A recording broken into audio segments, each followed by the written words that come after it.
The stars We above cannot Mars proceed colony. without your 7 guidance. hung like Your resolve diamonds is scattered noted, but the across path black is velvet. perilous. We are prepared. Captain Marcus Thorne stood at Your the window of his resistance is quarters, futile. watching them with the What do you quiet want? intensity of a man Your who'd learned to compliance. read the universe's moods. 52 years of life had taught him that silence often spoke louder than words. Tonight, the cosmos whispered warnings only the vigilant could hear. Behind him, beneath covers decorated with ancient constellations, 8-year-old Arya shifted in her It's sleep. okay, Teddy. Her dark We're hair safe. spread across the pillow like spilled ink. In the dim glow of Mars night, she looked impossibly small. The kind of small that made a man willing to move heaven and earth to keep her safe. Marcus had made that promise 10 years ago, standing over his brother's grave on Europa. David Thorne had died in the mining accident that claimed 300 souls, a catastrophic decompression that turned a routine work shift into a frozen hell. Left behind a daughter who would never remember her father's laugh, never feel his hand ruffle her hair, never hear him say goodnight. So Marcus said it instead. Every night for 10 years. Tonight felt different. Arya's eyes opened, dark eyes like her father's. She blinked twice, adjusting to the low light, and found Marcus silhouetted against the viewport. "Uncle Marcus," her voice carried the soft confusion of interrupted dreams. "Can't sleep again." He turned from the window, managing a smile that didn't quite reach his eyes. "Just thinking, kiddo. About tomorrow, the day the aliens would arrive. The day humanity would learn whether the universe held friends or predators." Yeah, he crossed to her bedside, sat on the edge of the mattress. It creaked under his weight. Everything on Mars colonies creaked. The red planet was still learning to hold human life. About tomorrow. Arya pushed herself up on her elbows. Her stuffed bear, worn nearly threadbare from years of fierce hugging, tumbled to the floor. Marcus picked it up, placed it back in her arms with the gentleness reserved for precious things. "Uncle Marcus," she said, and the question hung between them like smoke from distant fires. "When the aliens come, will they be nice?" The question every parent across the solar system had fielded in the past week, since the transmission started. Since the sleek silver ship appeared at the edge of the Kuiper Belt, broadcasting in perfect English, Chinese, Arabic, Hindi, Spanish, every major human language simultaneously. "We are the Galactic Council. We bring greetings and opportunity." Marcus looked at his niece, 8 years old, too young to lie to, old enough to deserve the truth. "I don't know, Arya. I hope so." "But you're not sure." "No, I'm not sure." She studied his face with an intensity that belonged on someone much older. Sometimes Marcus forgot how much she'd already lost. How much loss aged a person, even a child. "Will you keep us safe?" she asked. That was the real question, the one beneath the surface. The question every frightened child had asked every warrior throughout human history, standing in the shadow of approaching armies. Marcus reached out, tucked a strand of hair behind her ear. "Yes," he said, and meant it with every fiber of his being. "I promise." The alarm shattered the moment. Red light flooded the room like blood through water. The emergency broadcast system, silent for 3 years, roared to life with a sound like tearing metal. Arya's hands flew to her ears. Marcus was already moving combat instincts, overriding everything else. "Attention all personnel. Unidentified vessel approaching Mars orbit. This is not a drill. Repeat, this is not a drill. All military personnel report to stations immediately." Marcus grabbed his jacket from the chair, already calculating distances, trajectories, response times. The council ship wasn't supposed to arrive until tomorrow. Early arrival meant either eagerness or deception. Neither option felt promising. "Arya, I need you to stay here." He was pulling on boots, checking the tactical display on his wrist unit. "Lock the door behind me. Don't open it for anyone except you." She climbed out of bed, clutching her bear. Her voice trembled, but held firm. "I know the drill." He paused at the door, turned back. She looked so small in her pajamas covered with cartoon rockets, so impossibly fragile against the enormity of what might be coming. "I'll be right back," he said. Promise. He thought of his brother, of Europa, of the 300 souls who went to work one day and never came home, of how the universe didn't care about promises made by mortal men. "Promise," he said anyway. The doors sealed behind him with a hiss of pressurizing air. In the corridor, emergency lights painted everything the color of warning. Marcus ran. The observation deck of the UEDAF Command Center offered an unobstructed view of Mars and the void beyond. 3 stories of reinforced glass designed to make commanders feel like gods surveying creation. Tonight it made Marcus feel like an insect watching a boot descend. The ship hung in the black like a silver tear suspended in nothing. It defied every principle of human engineering Marcus had learned in 30 years of military service. No visible engines, No heat signatures, no exhaust trails or radiation emissions. It simply existed in space, graceful as a swan on still water, impossible as a fever dream. Beautiful. Terrifying. Contact established 2 minutes ago. Colonel Vincent Shaw stood at Marcus's shoulder, his weathered face illuminated by tactical displays. At 67, Shaw was among the oldest serving officers in the UN EDF, a Europa crisis veteran who'd seen humanity at its worst and somehow still believed in its capacity for better. Ship designation, diplomatic vessel Eternal Twilight. They're requesting permission to establish orbit. Permission. Marcus never took his eyes off the silver ship. Since when do they ask permission? Since we have 200 warships in this system, and they have one. Shaw's voice carried the gravel of too many years and too many battles. They're playing nice, for now. On the main display, the alien vessel rotated slowly, catching starlight like a mirror turned toward heaven. Elegant, deliberately so. Everything about it screamed superiority wrapped in a diplomatic smile. Marcus didn't trust smiles that came too easily. Defense grid status. Active and tracking. Every ship in the fleet has weapons locked on target. One wrong move and we turn that pretty thing into scrap metal. Shaw paused, his expression darkening. But that would probably be a bad idea. Probably. A communications officer, young, maybe 23, her hands shaking slightly on the console, looked up. Captain Thorne, we're receiving another transmission. Audio and visual this time. They're asking to speak with our leadership. Marcus glanced at Shaw. The old colonel shrugged with the fatalism of someone who'd survived catastrophes by accepting the absurdity of existence. You're the ranking officer on Mars. That makes you leadership until Earth Command says otherwise. Wonderful. Marcus straightened his jacket, ran a hand through his hair.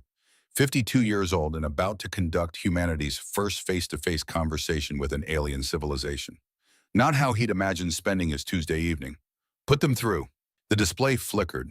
Static resolved into an image that made every human in the command center catch their breath. She was beautiful in the way glaciers were beautiful. Cold and ancient and otherworldly. Silver hair flowed past her shoulders like liquid moonlight. Skin pale blue, almost luminescent, in the low light of her ship's bridge. 4 fingers on each hand, longer than human fingers, more graceful. Eyes that held depths no human eyes could match, not because they were larger, but because they contained centuries. This was not a being who counted age in decades. Greetings. Her voice resonated with harmonics that shouldn't have been possible from a humanoid throat. Perfect English, but underneath it something that suggested she could speak any language, had spoken languages humanity hadn't even discovered yet. I am Ambassador Alara Moonwhisper of the Sinandari people. I speak on behalf of the Galactic Council. Marcus stepped forward, aware of every camera in the room recording this moment, aware of billions watching across the solar system, aware that every word mattered more than anything he'd ever said. Captain Marcus Thorne, United Earth Defense Force. Welcome to the Sol System, Ambassador. Alara's lips curved. Not quite a smile. Something older than smiling.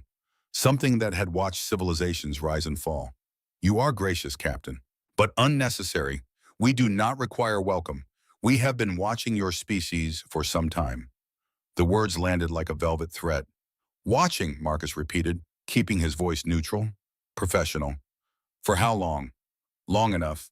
She tilted her head, studying him through the screen the way a scientist might study an interesting specimen under glass. You are young, Captain Thorne. Your entire species is young. 3 years of faster-than-light capability. 4 colony worlds. 200 vessels. Impressive for children who have barely learned to walk among the stars. Children. The word landed like a slap. Around the command center, Marcus felt his officers stiffen, saw jaws clench, hands curl into fists. The insult was subtle but deliberate. We're a young species, he agreed carefully, but we learn fast. Indeed you do. Alara's expression shifted.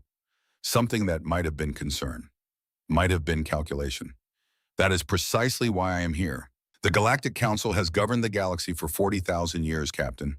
We have seen many young species emerge. We have learned that the most dangerous time for any civilization is precisely this moment, when they first reach beyond their home system, when they first encounter the vast complexity of galactic civilization. Dangerous for whom? For everyone. She leaned forward, and Marcus noticed her hands elegant, but with nails that could have been claws if evolution had gone differently. Young species often make unfortunate choices, act rashly, start conflicts they cannot finish. Disturbed balances maintained for millennia. The Council exists to prevent such tragedies. By guiding young species. Exactly. Marcus let the silence stretch. A trick Shaw had taught him years ago. Let the other side fill the silence. Let them reveal more than they intended. People and apparently aliens feared empty air more than difficult truths. Alara did not fill the silence. She waited with the patience of someone who had lived 800 years and could wait 800 more, who had outlasted kingdoms and would outlast this conversation. Finally, Marcus spoke. What exactly does this guidance entail, Ambassador? We will discuss the details on Earth. I have requested permission to land in Geneva at your United Nations headquarters. I carry a treaty proposal from the Council. Standard integration terms for all species joining galactic civilization. Standard terms. Yes, nothing unusual. 17 species have accepted these exact terms over the past 40,000 years. All have thrived under Council guidance. 17 species. The number felt important. Marcus filed it away in the part of his mind that collected puzzle pieces. When do you want to land? Tomorrow, midday Geneva time. I trust this is acceptable. It wasn't a question. The phrasing suggested consultation while the tone conveyed inevitability. Marcus looked at Shaw. The old colonel's face remained neutral, but his eyes said everything. This is a test. How we respond matters more than what we say. Tomorrow is acceptable, Marcus said. We'll have a delegation ready to receive you. Excellent, Alara stood. Even through the screen, Marcus could see she was tall, taller than most humans. Grace that came from bones built differently, muscles that moved in patterns evolution never intended for Earth. I look forward to our conversation, Captain Thorne. I believe humanity and the Council can accomplish great things together. The screen went dark. For 10 seconds, nobody in the command center moved. Then, as if released from a spell, everyone started talking at once. Questions. Observations, concerns flooding the room like water through a broken dam. Marcus raised one hand. Silence fell like a curtain. Shaw, get me a secure line to Earth Command. Director Frost specifically. Already on it. Shaw was moving before Marcus finished speaking, his decades of military precision overriding the shock of first contact. And Shaw, the old colonel paused. Get me everything we have on that ship. Engine signatures, hull composition, weapons capabilities, communication protocols. I want to know what we're dealing with. You don't trust her? Not a question, a statement of shared suspicion. I don't trust anyone who calls us children and then offers to help us grow up. Marcus turned back to the window to the silver ship hanging in space like a promise or a threat. In my experience, when someone older and stronger offers guidance to someone younger and weaker, it's rarely about helping the weak. Shaw nodded slowly, his eyes distant with memory. Europa crisis. The mining corporations came offering safety oversight and operational guidance. 300 people died when they cut corners on life support systems. Exactly. Marcus pulled out his communicator. I need to check on Arya. Go, I'll hold down the fort. Marcus walked through corridors painted red with emergency lighting, his mind racing through possibilities and contingencies. The ship's early arrival. Alara's calculated words. The way she'd smiled without warmth. The subtle condescension in every syllable. Nothing felt right. Everything felt like performance. His quarters were exactly as he'd left them. Door sealed. Arya safe inside. He keyed the lock. The door slid open. Arya sat on her bed, bare in her lap, her tactical display tablet showing news feeds from across the solar system. Images of the silver ship. Talking heads analyzing first contact. Fear and wonder fighting for dominance on a billion screens. She looked up when Marcus entered. She called us children, Arya said quietly. You were watching. Everyone's watching. She set down the tablet. Is she going to hurt us? Marcus sat beside her. Thought about lying, about offering easy comfort. But Arya was too smart for comfortable lies. Had been through too much. Deserved better than pretty falsehoods. I don't know, he said. But I'm going to make sure we're ready either way. How? He pulled her close. Felt her small frame against his side. Thought about his promise. About keeping her safe in a universe that had just gotten infinitely more complicated. By being smarter than they think we are, he said. Outside the window, distant suns glittered, like promises the universe had no intention of keeping. Tomorrow, everything would change. Geneva looked like a city holding its breath. Marcus stood in the reception hall of the United Nations Plaza watching diplomats from 100 nations prepare for first contact. The hall itself was a masterpiece of 22nd century architecture, all flowing curves in natural light designed to represent humanity's highest aspirations. Peace, unity, progress. Today it felt like a stage set for a play nobody had rehearsed. Director Evelyn Frost stood at the center of the organized chaos, coordinating delegations with the efficiency of a conductor leading an orchestra through a difficult symphony. At 48, Frost was the youngest director of the UN Diplomatic Corps in history. Sharp cheekbones, gray-streaked hair pulled back severely, eyes that missed nothing and forgot less. She saw Marcus approaching and excused herself from a cluster of nervous ambassadors. "Captain Thorne, I was hoping you'd arrive early. Couldn't sleep. Join the club." She guided him away from the crowd toward a quieter corner where conversations couldn't be overheard. "I've been reviewing the transmission logs from last night. Your conversation with Ambassador Moonwhisper. And she's good, very good. Every word carefully chosen. The compliments perfectly balanced with subtle condescension. The offer of help framed as inevitable necessity." Frost's expression remained neutral, but her voice carried an edge sharp enough to cut. "She reminds me of every duplicitous negotiator I've ever sat across from. Just better at hiding it." Marcus nodded. "You caught that too. I've spent 20 years negotiating with people who smile while planning to destroy you." Frost's eyes tracked movement across the hall, security sweeps delegation positioning the careful choreography of diplomatic theater. "She reminds me of the worst of them, the ones who truly believe their cruelty is kindness. So what do? We play along, accept the treaty presentation, smile, nod, ask intelligent questions, request time to consider." She glanced at the main doors where security personnel were doing final sweeps. "And while we're being diplomatic, you and your people figure out what the hell they're really up to." "Already on it. Shaw's running every analysis we have, trying to understand their technology, their capabilities, their—" "Captain," Frost touched his arm, "I need you to understand something. Whatever they're offering, we can't accept it without knowing the full truth. But we also can't afford to antagonize them. Not until we know what we're dealing with." "You think they're dangerous?" "I think anyone who's governed a galaxy for 40,000 years didn't do it by being nice." She paused, and for a moment the diplomatic mask slipped. "I have 3 children, Marcus. Twin boys at university, a daughter in high school. When I look at that ship up there, I don't see opportunity. I see a threat to everything I love." Marcus thought of Arya, of her question last night. "Will they be nice? Then we'll be careful," he said. "No." Frost's eyes hardened to flint. "We'll be smart. There's a difference."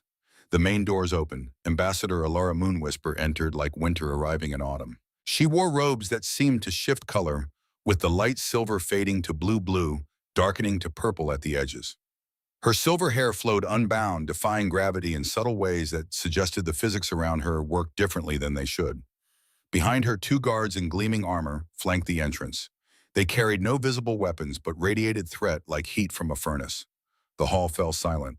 Alara crossed the floor with measured grace, each step deliberate, each movement calculated for maximum effect.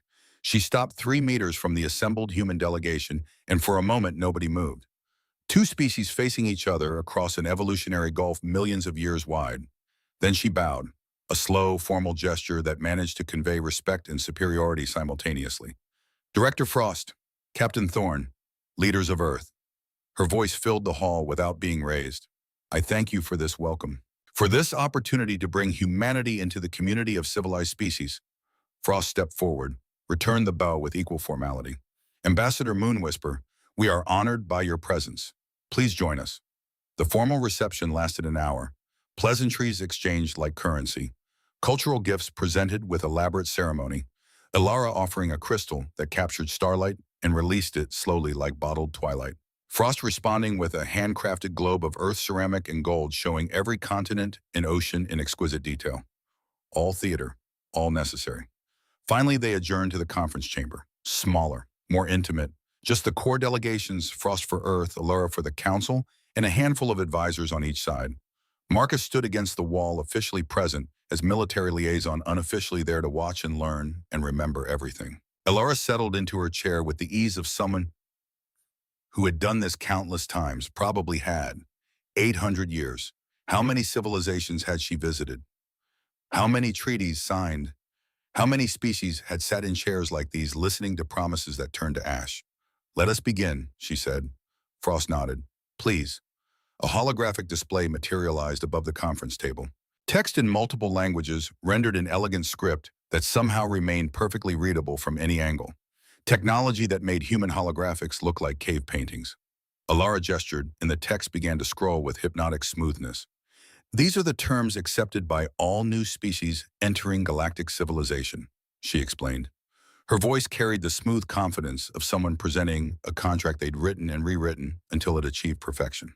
They are designed to ensure a smooth transition period while young civilizations adapt to the complexities of interstellar society.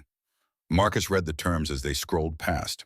Probationary species shall be limited to three-star systems for a period not to exceed 200 standard years.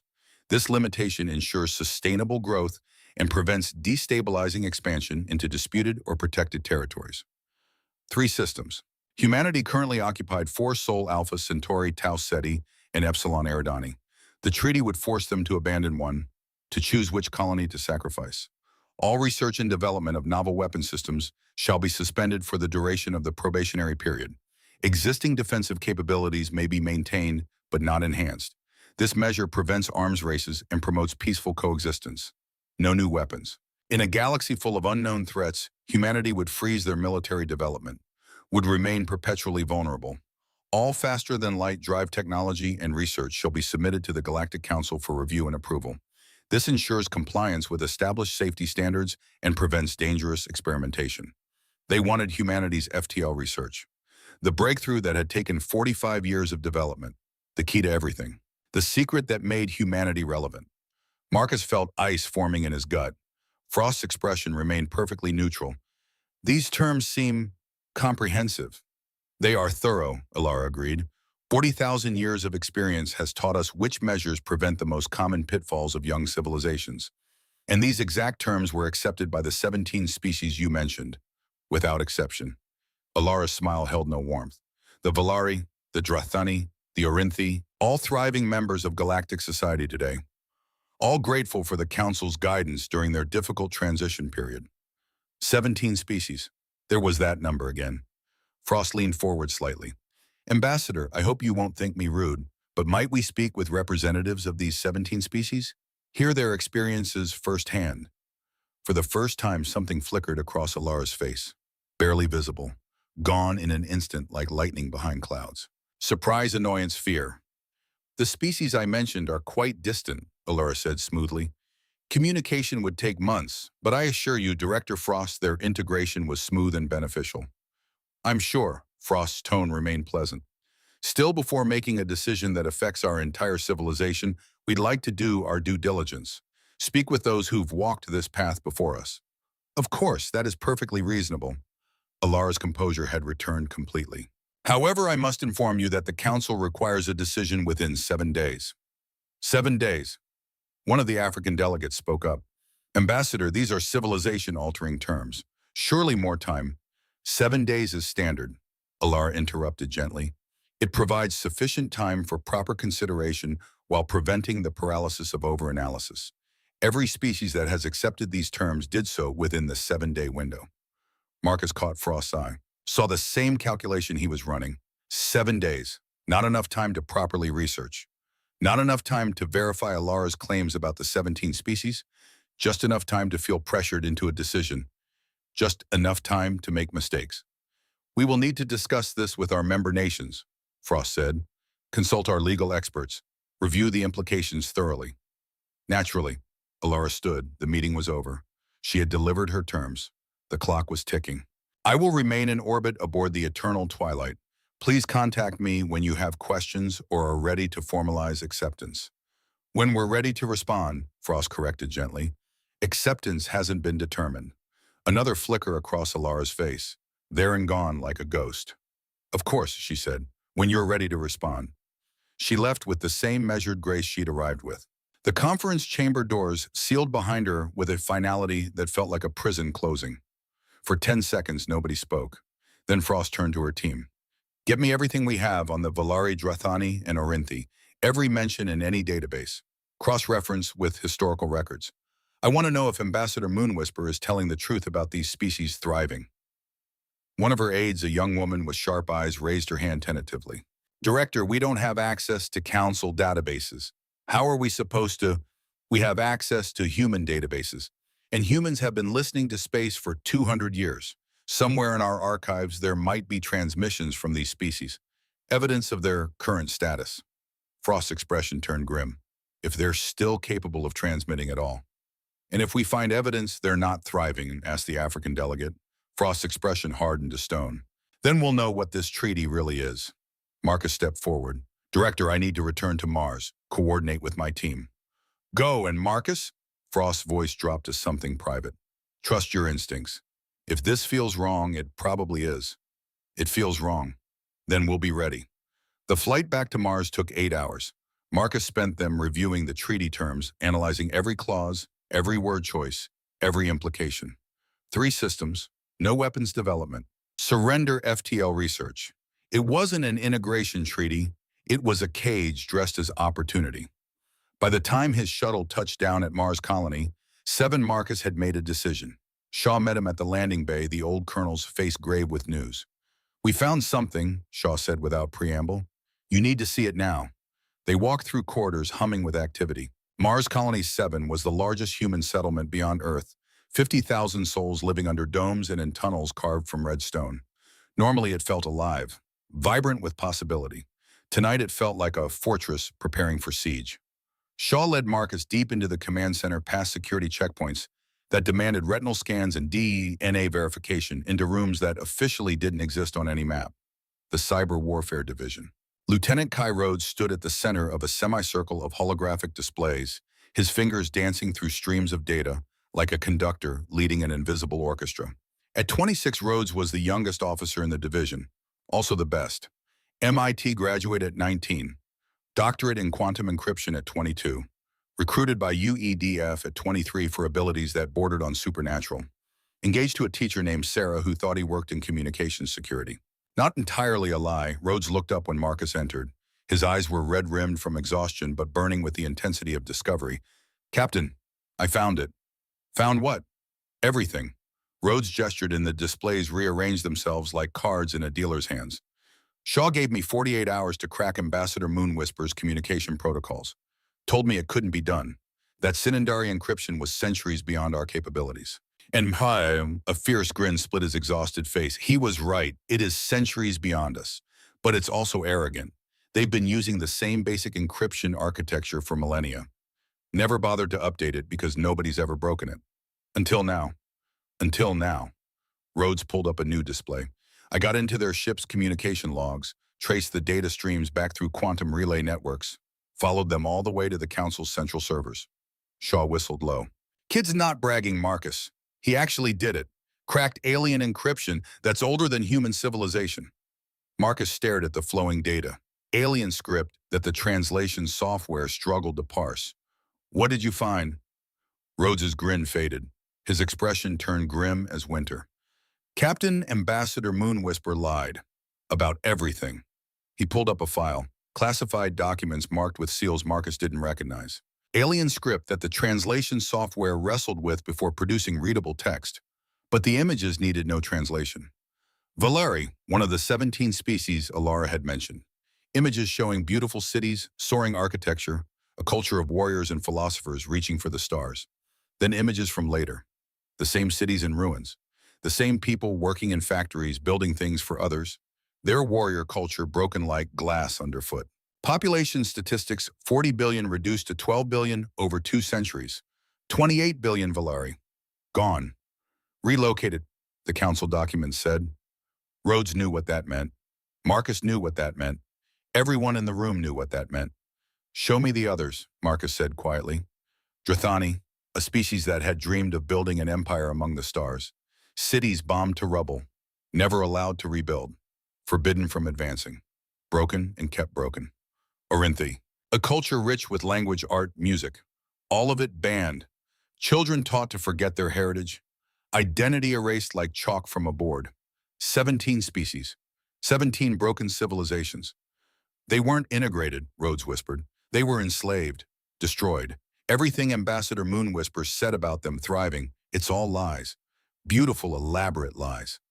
Marcus felt cold spreading through his chest like frost. What else is in those files? Rhodes hesitated, then pulled up another document. Operation Declawing. Protocol for Species Human. They have a plan, Rhodes said. For us, it's all here. The treaty is just the first step. If we refuse, they... He never finished the sentence. A new alarm, different from before. This one didn't blare. It whispered, a sound designed to convey information to trained personnel without causing panic among civilians. Shaw's tactical display lit up. His weathered face went pale. Marcus, we have a problem. What kind of problem? The kind that's been sitting at the edge of our solar system for the past 8 months. Shaw pulled up a tactical map of the Sol system. Neptune's orbit glowed at the edge like a ring of ice, and surrounding it, appearing on sensors for the first time, 600 icons, 600 warships. They'd been there all along, hidden, cloaked, waiting like wolves in the darkness. Marcus stared at the display, at the armada that could reduce Earth to ash, that could burn Mars, that could exterminate humanity before they even understood what was happening. They came ready for war, Shaw said quietly. The treaty was never real. It's a trap. Accept or refuse, the outcome is the same. Rhodes's hands shook as he pulled up more files. Captain, there's more. The attack plan. It's all here. Timeline, targeting protocols, subjugation procedures, 7 days.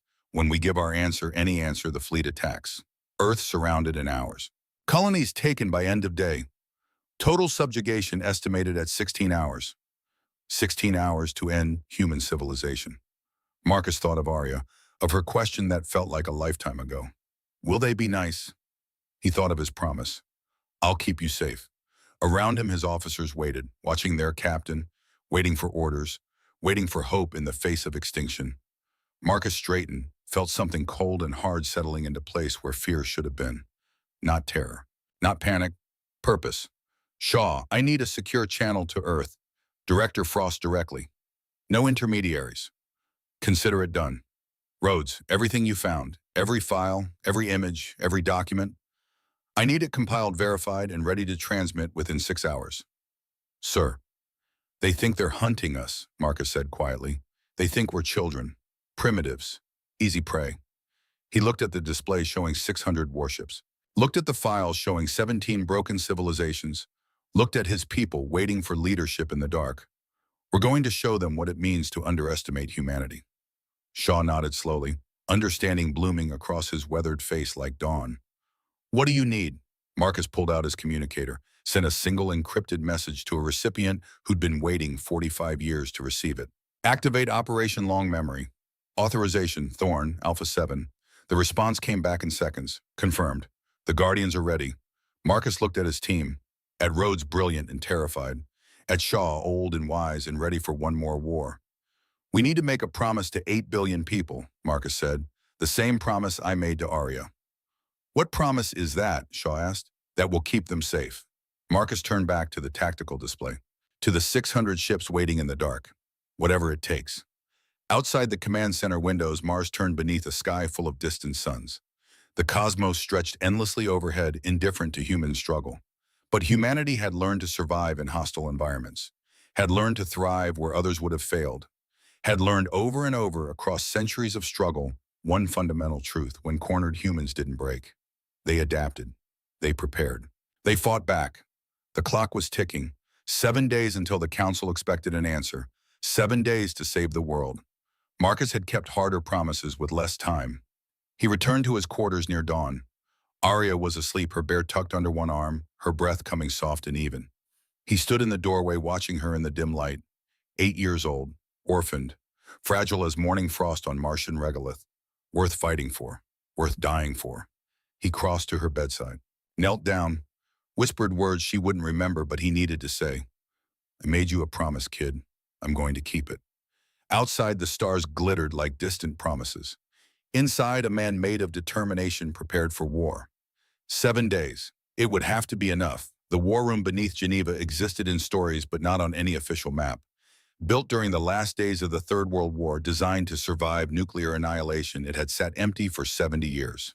A monument to humanity's capacity for both violence and foresight. Tonight it hummed with renewed purpose. Marcus stood at the center of a holographic display showing the Sol system in miniature.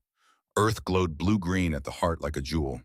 Mars burned red, and at the edge, like a noose tightening slowly, 600 enemy warships waited in Neptune's shadow. Around the circular table, the most powerful people on three worlds gathered via quantum-encrypted hologram. President Morrison of the North American Federation, Premier Volkov of the Eurasian Alliance, Chancellor Adeyemi of the African Union, Prime Minister Sato of the Pacific Coalition. Every major power, every nation that mattered, united for the first time in living memory. Director Evelyn Frost stood beside Marcus, her tablet glowing with the intelligence Rhodes had extracted from council databases. Evidence of genocide, plans for humanity's enslavement, proof that the treaty was nothing but theater. "Show them," she said quietly. Marcus gestured. The hologram shifted. Images filled the space above the table. Valari cities burning. Drathani children separated from families. Orinthi books being thrown into fires by beings who believed they were bringing civilization. 28 billion lives systematically erased from existence, their crime nothing more than showing potential. The leaders watched in silence, faces hardening, eyes reflecting the horror of what humanity had narrowly avoided. Morrison spoke first. The American president was 70 years old, silver-haired, a veteran of the Europa crisis who'd seen death's face and learned to speak its language without flinching. "These are the species Ambassador Moonwhisper claimed were thriving." His voice carried the weight of controlled rage. "Yes, sir." Marcus pulled up more files. 17 civilizations, all destroyed or enslaved. The Council's integration treaty is a death sentence dressed as opportunity. And the fleet, Chancellor Adeyemi leaned forward, her holographic projection sharp with intensity. The 600 ship, hidden at Neptune's orbit for 8 months, using stealth technology we can't penetrate. According to the battle plans Lieutenant Rhodes recovered, they attack regardless of our answer to the treaty. Accept and they occupy. Refuse and they annihilate first, then occupy what's left. 16 hours, Frost added. That's their timeline. 16 hours from first strike to complete subjugation. Premier Volkov's hologram flickered.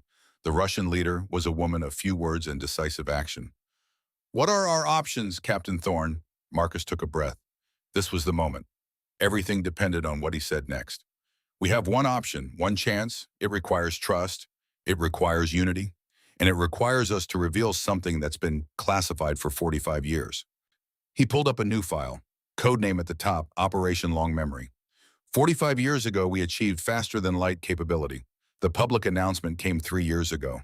But the breakthrough happened much earlier. And the moment we succeeded, a group of scientists and military strategists asked a simple question: what if we're not alone? The hologram shifted, showed images of research facilities Marcus had never seen, underground complexes buried in Antarctic ice, orbital construction yards hidden behind asteroid mining operations, scientists whose names never appeared in public records. What if, Marcus continued, the first species we meet is hostile? What if they're stronger, older, more advanced? What if humanity's first contact is also humanity's last day? Prime Minister Sato's eyes narrowed. You prepared for this, for first contact to go wrong. Not just prepared, we built an insurance policy. Marcus pulled up schematics. Project Prometheus, 300 gravity spike drones, each one capable of creating localized gravitational anomalies that disable any vessel within range. No destruction, no casualties, just complete system shutdown. Morrison leaned closer to the projection, his expression shifting from shock to something like awe. This technology exists. It exists. It was completed 8 years ago, deployed 8 months ago on trajectories designed to look like random debris. Right now, they are positioned around the Council fleet in perfect formation. They think they're the hunters. Marcus smiled. It was not a kind smile. It was the smile of prey that had grown fangs. They're the ones in the trap. Silence filled the war room. Then Morrison started laughing, not humor, something darker, recognition of a plan so audacious it bordered on madness. You sneaky son of a bitch. You actually did it. 8 months before they even arrived, you had them surrounded. Not me, sir. Generations of people who understood that hope is not a strategy. Marcus pulled up more files, lists of names, thousands of them. This project required cooperation on a scale humanity's never achieved. American engineers working with Chinese physicists, Russian metallurgists collaborating with African manufacturers. Every nation contributed. Every nation kept the secret. Premier Volkov's expression softened with something approaching wonder. How many people, over 200,000 across 4 decades, Scientists, engineers, factory workers, miners, pilots. Most of them never knew the full picture, just their piece. But every piece mattered. And they kept quiet. Chancellor Adeyemi shook her head in disbelief. 200,000 people, 45 years, not one leak. Because they understood what was at stake. Frost stepped forward. They understood that if we ever met others, we needed to be ready, not for war, for survival. Marcus gestured and the hologram shifted again, showed a timeline stretching back not 45 years, but further, much further. The preparation goes deeper than Prometheus. 150 years ago, we started broadcasting into space. Radio signals. Deliberate, loud. We wanted someone to hear, but we also knew that transmitting our location was dangerous. So we prepared, built redundancies, hardened infrastructure, created backup plans for backup plans. Every satellite we launched had dual purpose. Every deep space probe carried sensors designed to detect threats. Every colony established defensive protocols from day one. We've been getting ready for this conversation for a century and a half. He paused. Let that sink in. Let them understand the scope of what had been hidden in plain sight. The Council thinks we're children stumbling into a dangerous universe. They're wrong. We're a species that survived ice ages, plagues, world wars, and our own worst impulses. We learned a long time ago, if you broadcast your position, you better be ready for whoever answers. Prime Minister Sato bowed slightly, a gesture of profound respect. Our grandparents built this. Our great-grandparents started it. Our grandparents continued it. Our parents maintained it. Now it's our turn to use it. Marcus pulled up the tactical display again. 600 enemy ships. 300 dormant drones. But I need authorization from this council. What we're about to do will change everything. There's no going back. Morrison spoke first. If we activate these drones, if we disable their fleet, what then? Then we broadcast the truth to the entire galaxy. Show every species what the council really is. Expose 40,000 years of genocide. Turn the hunters into the hunted. They'll retaliate, Volkov said pragmatically. Eventually, when they rebuild. Maybe, but we will have a time to build alliances. Time to help the 17 enslaved species rise up. Time to change the balance of power in the galaxy. Frost added quietly, and we'll have proven that the council can be beaten. That young species don't have to accept subjugation. That there's another way. The leaders looked at each other, silent conversations happening across light years through encrypted quantum channels. Finally, Morrison spoke. Captain Thorne, you have my authorization. And speaking for the North American Federation, whatever comes next, we stand with humanity. The Eurasian Alliance stands with humanity, Volkov said. The African Union stands with humanity. Adeyemi confirmed. The Pacific Coalition stands with humanity. Sato finished. One by one, every representative on the council spoke the same words. Different accents, different languages. Same meaning, same commitment. Marcus felt something tighten in his throat. Throughout human history, getting nations to agree on anything was like herding cats through fire. But tonight, facing extinction, they'd achieved what peacetime never could. Unity. Thank you, he straightened to attention. I won't let you down. You already have it, Morrison said. 45 years ago, someone asked, what if? And because they did, we have a chance. Don't waste it. The holograms flickered out. One by one, the leaders disappeared, returning to their capitals to prepare their people for what was coming. Frost remained. She stood beside Marcus, staring at the tactical display showing the trap they'd set. It's really happening, she said. We're going to fight them. We're going to survive them. Marcus pulled up another file, the one that mattered most. But first I need to make sure my promise holds. The file showed Mars Colony 7, security protocols, evacuation routes, civilian shelters deep in the red rock. One name highlighted Arya Thorne, age 8, location Mars Primary School, Section 7. She's safe, Frost said. The colony's already moving civilians to deep shelters. Just a precaution they're telling people. Routine drill. She'll know better. She's too smart for comfortable lies. Then she'll know her uncle is protecting her. Sometimes that's enough. Marcus hoped so. God, he hoped so. The countdown had become a living thing. Every person in the Sol system felt it ticking in their bones, heard it in the silences between words, saw it in the way people held their children a little tighter, as if love could armor them against what was coming. On Mars, Lieutenant Kai Rhodes hadn't left the Cyber Warfare Division in 48 hours. He worked surrounded by holographic displays showing data streams from across the system. council communications, diplomatic channels, military frequencies, everything. His team had nicknamed him Cypher for his ability to crack encryption that should have been impossible. Now he was living up to that name, peeling back layers of council security like skinning an onion that had been growing for millennia. His hands moved through the holograms with practiced grace, every gesture pulling up new files, every swipe revealing new secrets that had been hidden for longer than human civilization existed. Talk to me, Cypher. Shaw stood behind him, the old kernels of presence reassuring in its permanence. What have you got? Everything. Rhodes's voice carried exhaustion and exhilaration in equal measure. Council fleet communications, ship manifests, crew rosters, battle plans. Sir, I'm reading their mail. How deep are you in their systems? Deep enough to be terrifying. Rhodes pulled up a schematic. Their network architecture is ancient. Beautiful, elegant, but ancient. They haven't updated core protocols in millennia because nobody's ever threatened them. We're like ants that learn to read Latin. Can they detect you? Not yet. I'm using quantum tunneling through their own relay networks. To them, it looks like routine data transfer. They'd need to be specifically looking for intrusion, and they're not. Why not? Rhodes grinned, tired, fierce, alive with the thrill of the impossible made real. Because they think we're primitive, sir. They think our technology is centuries behind theirs. They're not wrong, our baseline is behind. But our cutting edge, he gestured at the displays with something approaching pride. Our cutting edge is hungry and angry and tired of being called children. Shaw nodded slowly. What else have you found? The grin faded. Rhodes pulled up new files with hands that trembled slightly. The 17 species. I found their current status. Ambassador Moonwhisper's description of them thriving was, we know, the captain showed the council.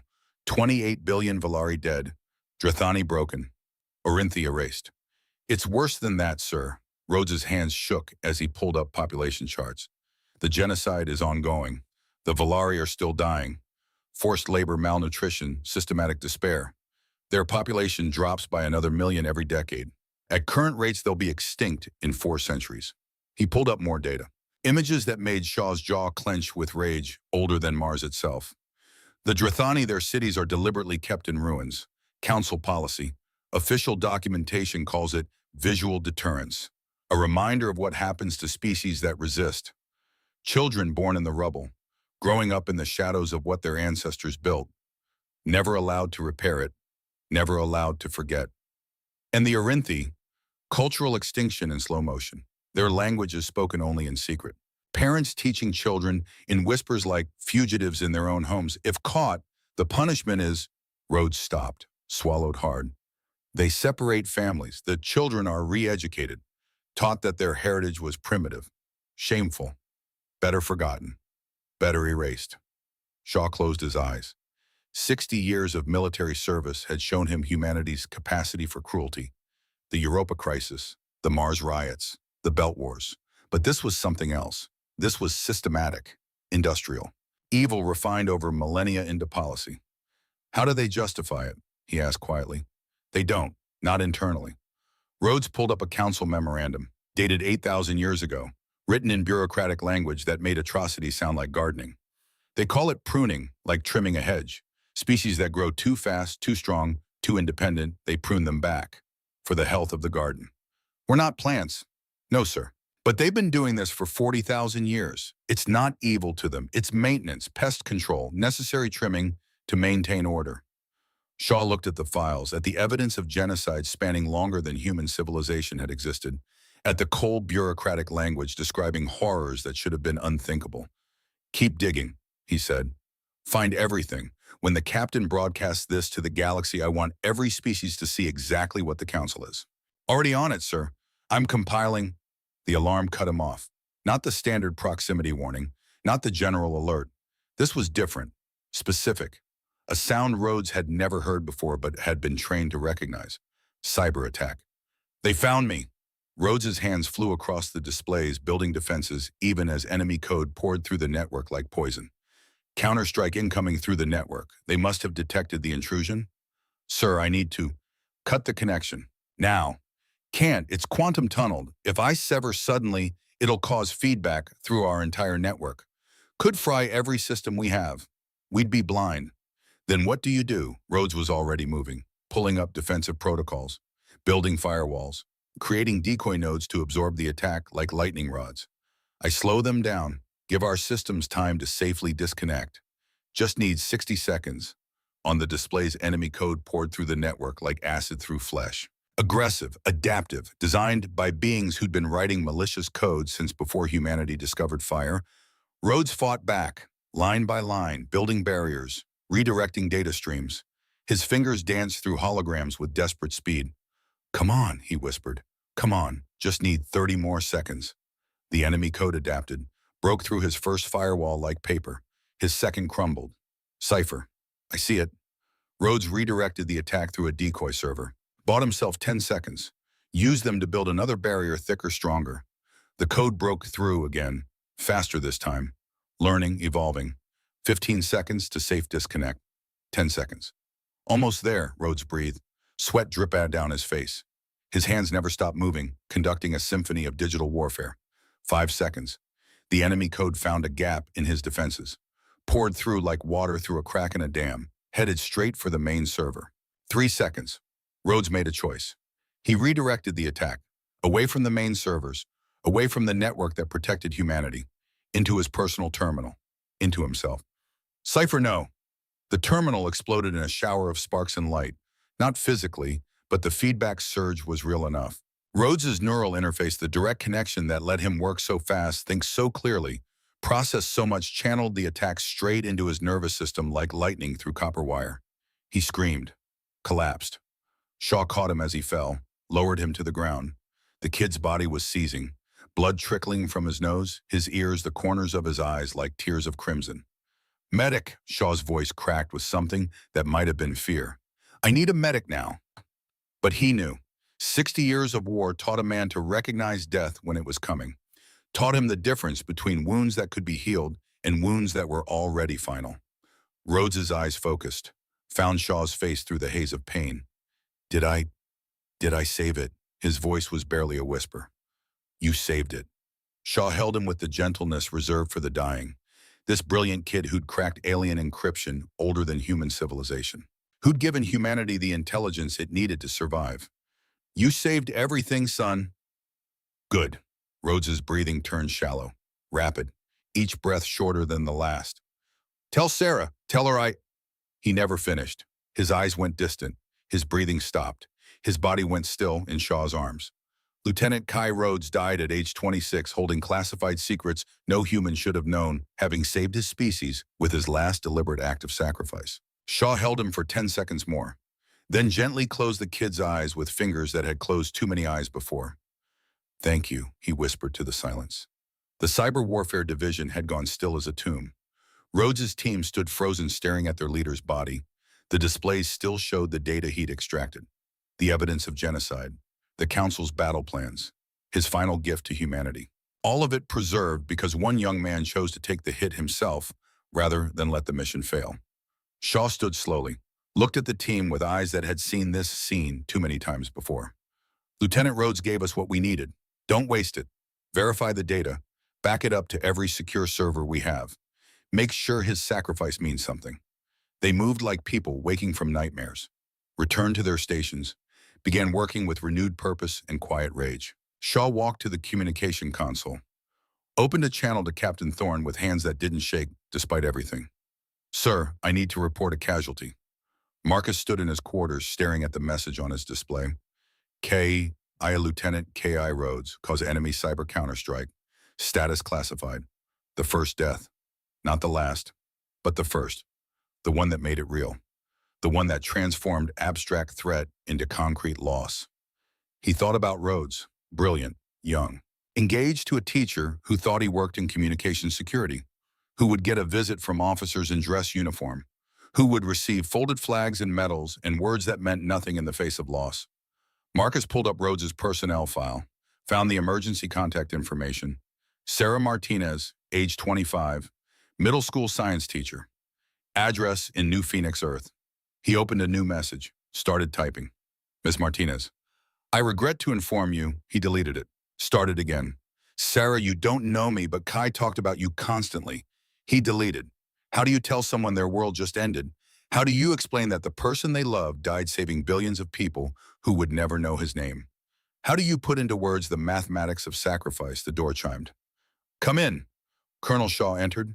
The old man looked older, tired in a way that had nothing to do with sleep and everything to do with carrying the weight of the dead. You got my message, Shaw said. I got it.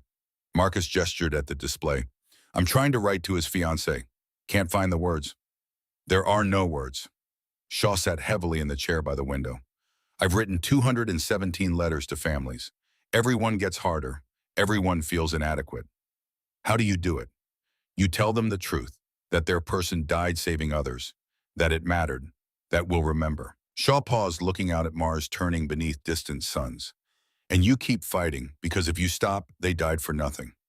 Marcus looked at the half-written message, at Sarah Martinez's name at the top, awaiting words that would shatter her world. He was 26 years old enough to make his choice. He chose to protect the data instead of himself, chose to save the mission instead of his life. That's not tragedy, Marcus. That's heroism. Doesn't make him less dead. No, Shaw stood, walked to the window overlooking Mars Colony 7's main dome. It doesn't, but it means something. I watched my entire unit die during the Europa crisis. We held a position for 16 hours while they evacuated civilians. I was the only one who walked away. He turned, met Marcus's eyes with the weight of decades. For 40 years, I've carried their names, remembered their faces, made sure their choice mattered by living well, by fighting for things worth dying for. Lieutenant Rhodes joined them tonight. Now we carry his name too. Marcus closed the message window. He'd finish it later, when he found words that didn't feel like ash in his mouth. The data he extracted, is it secure, every byte, verified and backed up across 17 redundant servers. Shaw pulled out a data chip, placed it on Marcus's desk with the reverence of placing flowers on a grave. 40,000 year of council crimes, proof of genocide. Current status of the 17 species. Battle plans. Fleet compositions. Communication protocols. Rhodes cracked their entire network before they killed him. Marcus picked up the chip. It felt heavier than it should have. Heavy with the weight of civilizations destroyed and one life given. This changes everything. This ends everything. For them. Shaw's voice carried cold certainty. When you broadcast this to the galaxy, the Council's reign is over. They can't survive the truth. A knock at the door. Marcus called permission to enter. A young corporal stepped in, saluted crisply. Sir, you have an incoming communication from Earth. Director Frost, eyes only, maximum encryption. Put her through. The corporal left. A moment later, Frost's face appeared on the holographic display. She looked like she'd aged 5 years in 3 days. Marcus, I heard about Lieutenant Rhodes. I'm sorry. So am I, Marcus gestured at the data chip. But he gave us what we need. I know. I've been reviewing the files your people transmitted. It's worse than we thought. She pulled up documents on her end. I've been trying to verify the Council's claims about the 17 species. Contacted every archive, every historical database we have. Found transmissions from some of them. From before. Before the Council. Before they were destroyed.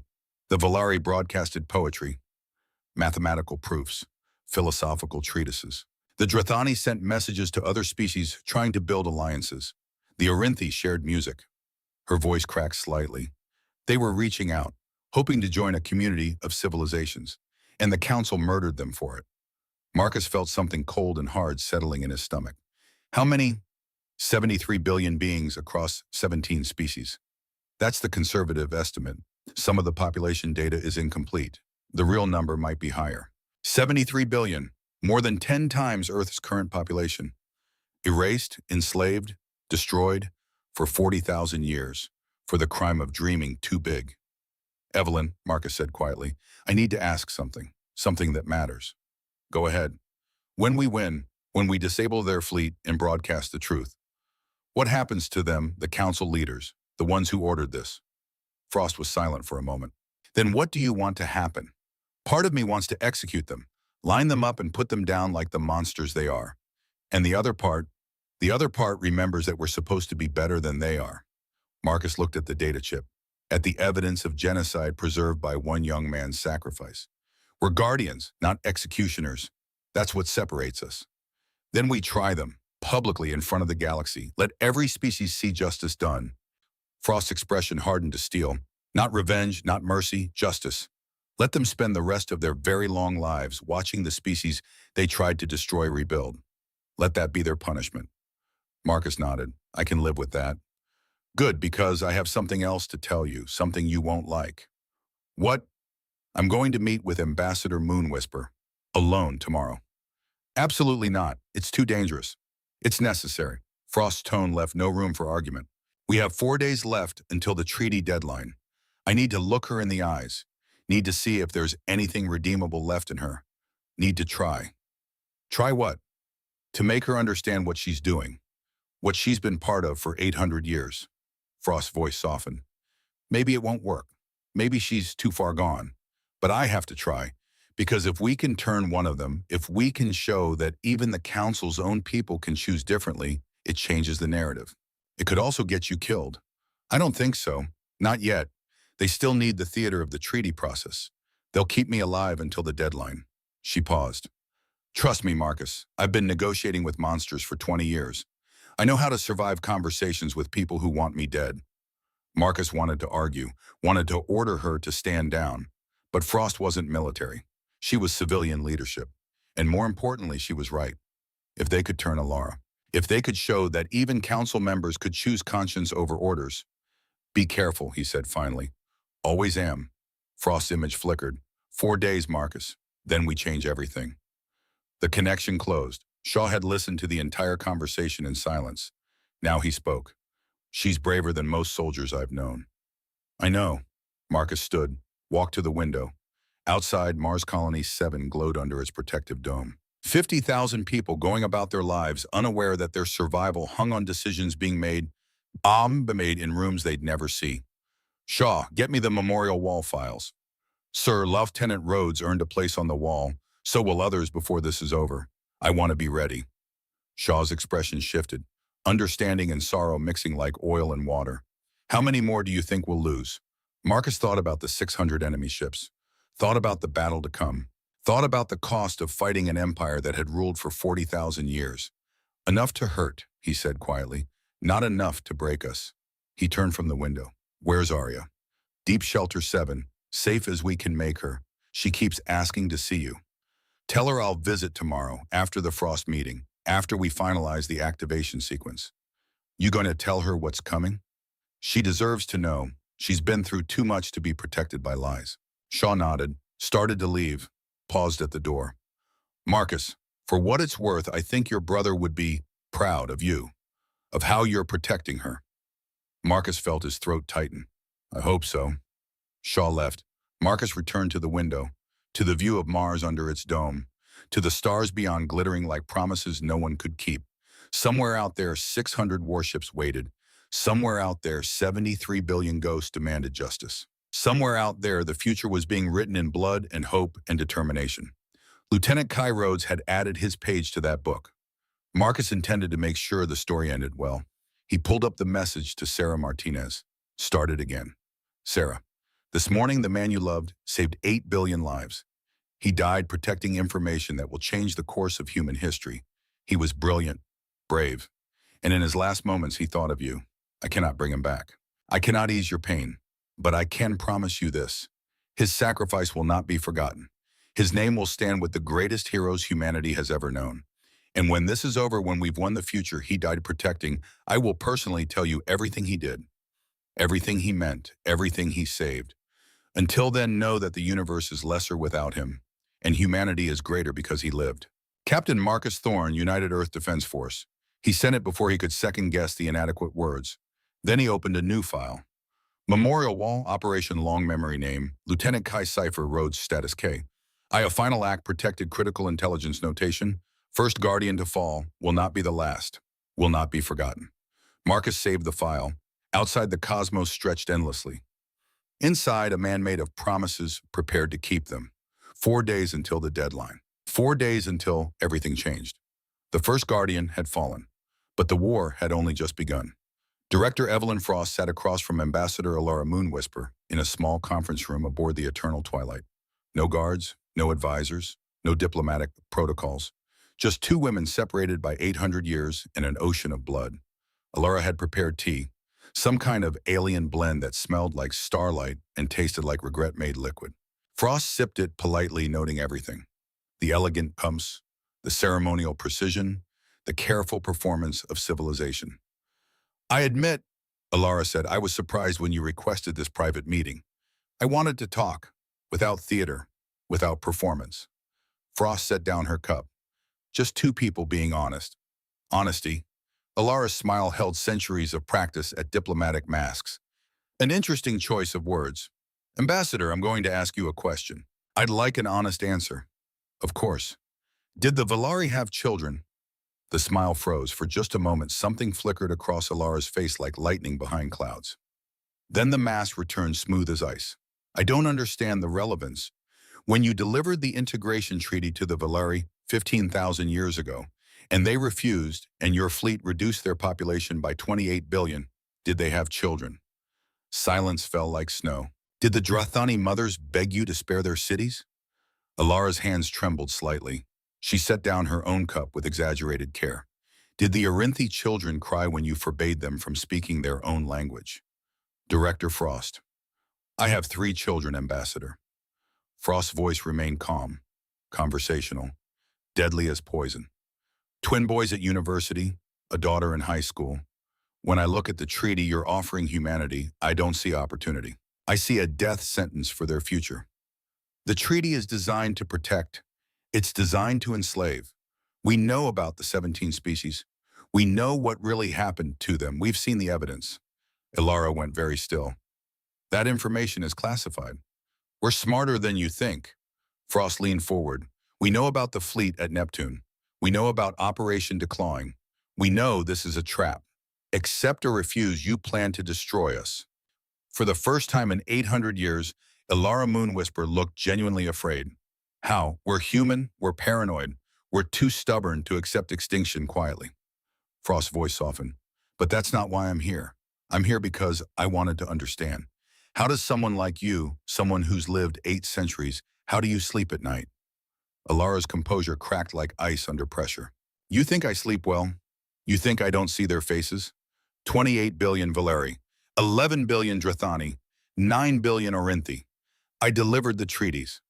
I smiled. I lied. I watched them die. Tears appeared in her eyes, ancient, terrible, real. For 800 years, I've told myself it was necessary, that young species need guidance, that the council maintains order, that I was serving the greater good.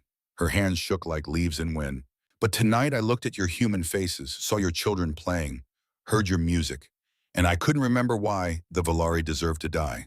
Couldn't remember what made the Drathani so dangerous.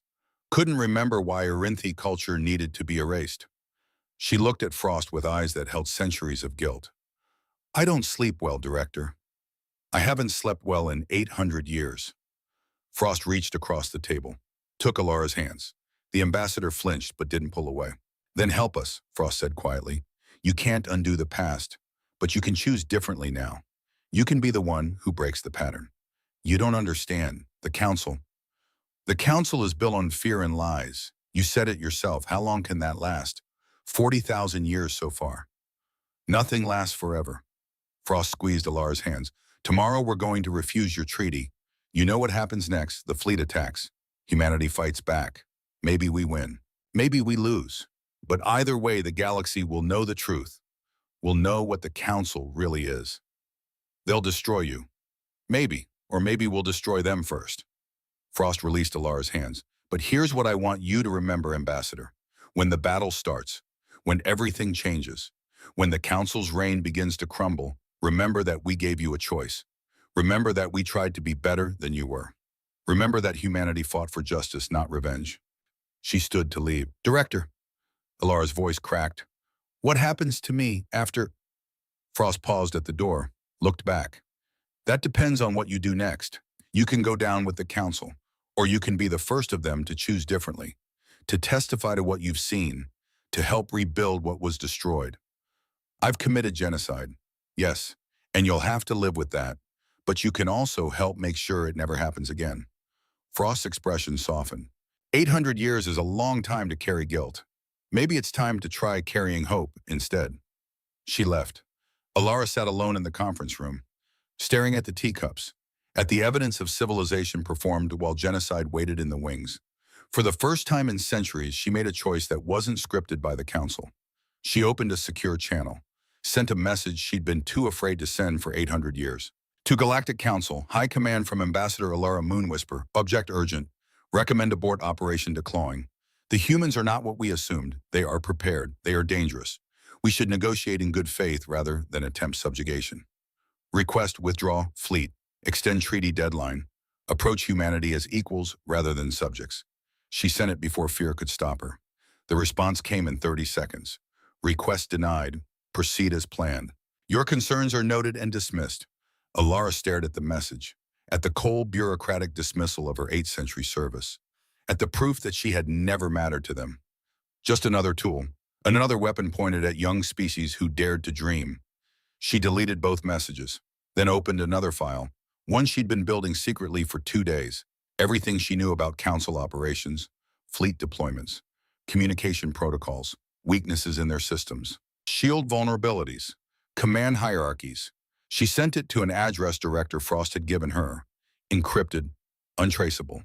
Then she sat in the silence of her ship and wondered if 800 years of sin could be balanced by one act of redemption. Wondered if it was enough. Knew it wasn't. Did it anyway. Outside the window, Earth turned blue and green and beautiful below.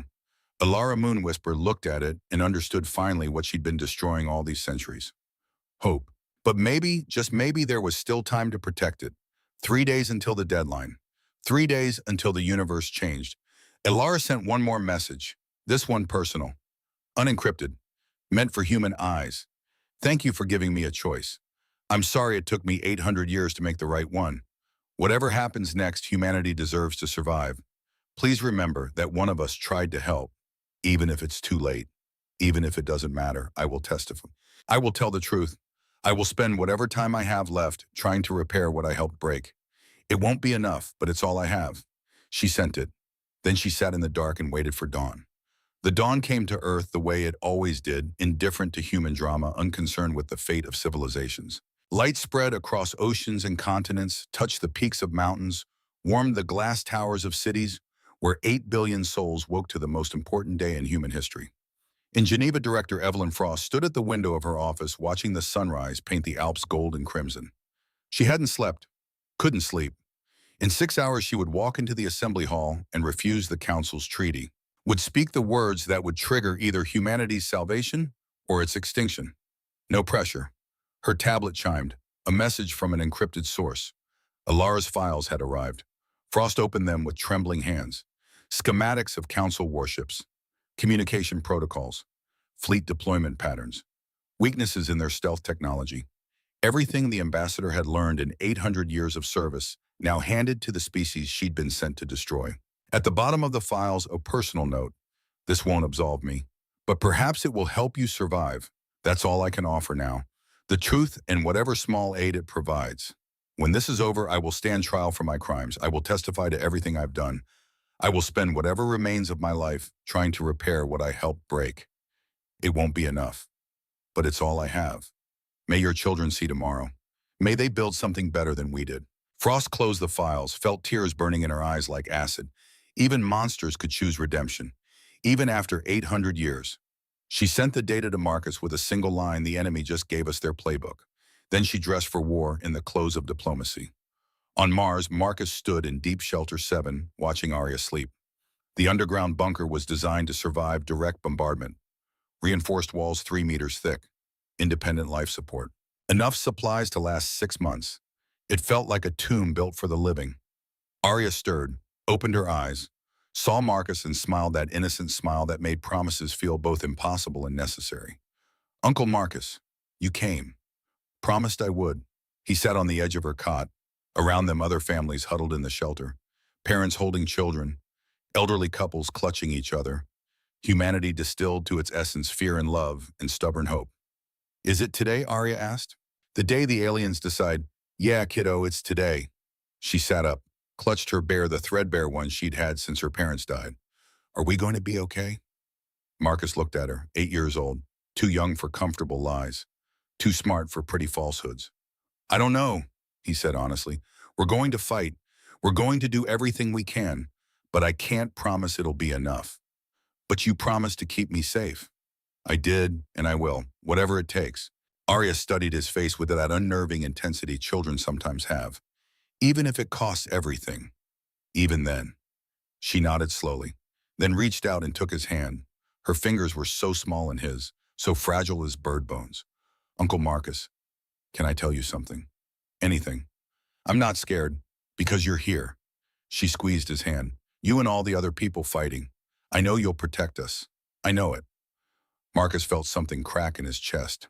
This absolute faith, this unshakable certainty that adults would keep her safe, that the universe would bend to protect children who believed hard enough. He wanted to deserve that faith, needed to deserve it. Get some rest, he said quietly. When you wake up, everything will be different. Good different. The best different I can make it. He kissed her forehead, stood to leave. Uncle Marcus, he paused at the door. I love you. 3 words, simple, devastating. I love you too, Arya. More than anything. He left before she could see the tears. Outside the shelter, Colonel Shaw waited. The old veteran handed Marcus a steaming cup of coffee without comment. How is she? Shaw asked. Brave, trusting, everything we're fighting for. Marcus drank the coffee. It tasted like ash and determination. Status. All Prometheus drones confirm ready status. Quantum communication network online. Every ship in the fleet at battle stations. Civilian evacuation 97% complete. Shaw paused. And we just received Ambassador Moonwhisper's data package. Strategic analysis says it's legitimate. She gave us everything. She's really doing it, turning on them. 800 years of guilt is a powerful motivator. Shaw pulled up a tactical display on his tablet. With her intel, we've identified weak points in their fleet formation. Power relay nodes that, if disabled, will cascade through entire battle groups. Casualties estimates. Shaw's expression darkened. If everything goes perfectly minimal. If it doesn't, he pulled up projection models showing possibilities Marcus didn't want to contemplate. Worst case, we lose 30% of the fleet. Best case, 15% with targeted strikes before Prometheus activates. 15% of 1,200 deployed personnel. 180 souls. Lieutenant Rhodes was the first, Marcus said quietly. How many more before this is over? As many as it takes, but Marcus, they know the stakes. Every person on those ships volunteered, knew what they were signing up for. Doesn't make them less dead. No, but it makes their deaths mean something. Marcus finished the coffee, set down the cup. It's time, get me a line to Director Frost. And Shaw. Sir, if I don't make it through this, make sure Arya knows everything. Why we fought, what we were protecting. Make sure she understands. Shaw's weathered face softened. You'll tell her yourself. Promise me anyway. I promise. They walked together through the corridors of Mars Command, past technicians preparing final system checks, past soldiers standing at attention, past the memorial wall where Lieutenant Kai Rhodes' name glowed in eternal light. The first Guardian to fall. Not the last, but remembered. Marcus stopped at the wall, placed his hand against Rhodes' name. We're about to finish what you started, he whispered. Hope you're watching. Then he walked into the command center to change the course of human history. The United Nations Assembly Hall had never been so quiet. Representatives from every nation sat in rows that rose toward the ceiling. Diplomats, leaders, the most powerful people on Earth gathered to witness the moment when humanity either joined galactic civilization or died trying. At the center of the hall, Director Evelyn Frost stood alone, facing the holographic projection of Ambassador Ilara Moonwhisper. The Synandari appeared calm, composed, but Frost could see the tremor in her hands, the way her eyes held too much sorrow for the role she was supposed to play. Ambassador Moonwhisper, Frost began, her voice carrying to every corner of the hall. The people of Earth have considered the Galactic Council's integration treaty. We have reviewed the terms, consulted our experts, discussed the implications for our future. Ilara nodded. And what is your decision, Director? Frost took a breath. The next words would change everything. We must respectfully decline. Silence. Then murmurs rippling through the assembly like waves. Ilara's expression didn't change. She'd known this was coming, had helped it come. May I ask your reasoning, she said, playing her part. Because we refuse to trade our freedom for false security. Frost stepped forward.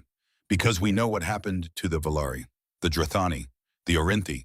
Because we know your treaty isn't integration, it's enslavement. The murmurs became shouts, delegates rising from their seats, security moving to restore order. Alara raised one hand. The hall fell silent. "You know," she said quietly. "Not a question. We know everything. Then you know what comes next." "Yes," Frost's voice rang clear. "Your fleet at Neptune will attack. 600 warships against our 200. You expect to crush us in 16 hours. Expect humanity to become the 18th species you've destroyed." She smiled, not pleasantly. "You're wrong." Across the Sol system, Captain Marcus Thorne spoke 2 words into his communicator. "Light them up." And the universe learned what humanity had been building for 45 years. The broadcast began at exactly 1200 Universal Time, simultaneously, instantaneously, across the entire galaxy.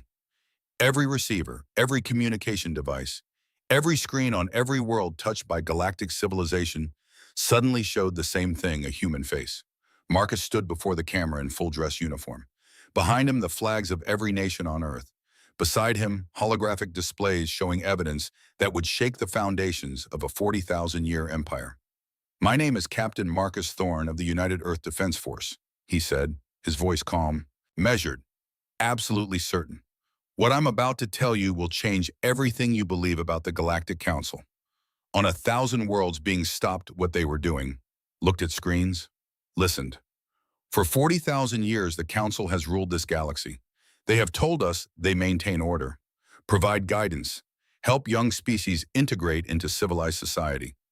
The displays behind him shifted, showed the treaty, the same treaty offered to 17 species before humanity. They have lied. Images appeared, Valari cities burning, Drathani children in ruins, Arinthi books thrown into flames. 17 civilizations were offered the same treaty we received today.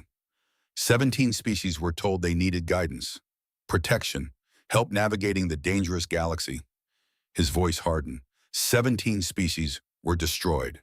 The evidence poured out, population statistics, death counts, testimonies from survivors. Video logs from council archives showing leaders celebrating successful pruning operations. 73 billion beings, erased. The council calls this integration. History calls it genocide. On Valar, factory workers stopped their machines, stared at screens showing the truth of what had been done to them, began to weep, then to rage. Undrine survivors in the ruins of ancient cities watched their history being revealed to the galaxy, felt something they hadn't felt in 8,000 years. Validation. On Orinth, parents teaching children forbidden language in secret suddenly heard that language spoken across the galaxy, heard their story told, heard someone say, "You deserved better." The broadcast continued. Today, the Council offered humanity the same treaty, the same lies, the same death sentence dressed as opportunity. Marcus stepped closer to the camera. We refused. Behind him, tactical displays appeared, showing the Sol system, showing 600 Council warships gathered at Neptune's orbit. The Council fleet has been waiting here for 8 months, hidden, ready to attack whether we accepted or refused, ready to make humanity the 18th species to be integrated. He paused. They made a mistake. The display zoomed in, showed 300 small objects surrounding the enemy fleet in perfect formation. They assumed we were children, primitives, easy to manipulate, easy to control, easy to destroy. His voice dropped to something cold and hard. They were wrong. On the bridge of the Council flagship, Inevitable Victory, Admiral Draken Steelclaw stared at the tactical display in growing horror. 300 contacts, appearing from nowhere, surrounding his entire fleet. "What are those?" he demanded. His tactical officer worked frantically at her console.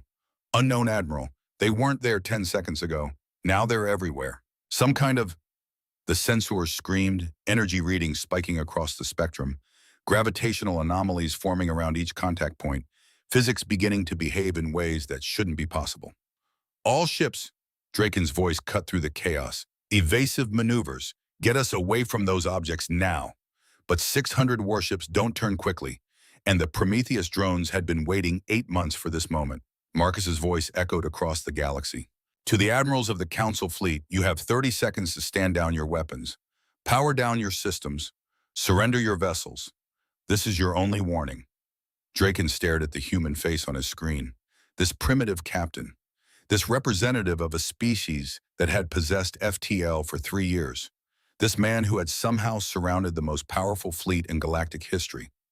Ignore that transmission, Draken ordered. All ships weapons free. Target the human fleet. On my mark, 20 seconds, Marcus said. Draken's first officer, a young commander named Theiss, spoke quietly. Admiral, those objects, if they're weapons, if the humans have surrounded us, they're bluffing.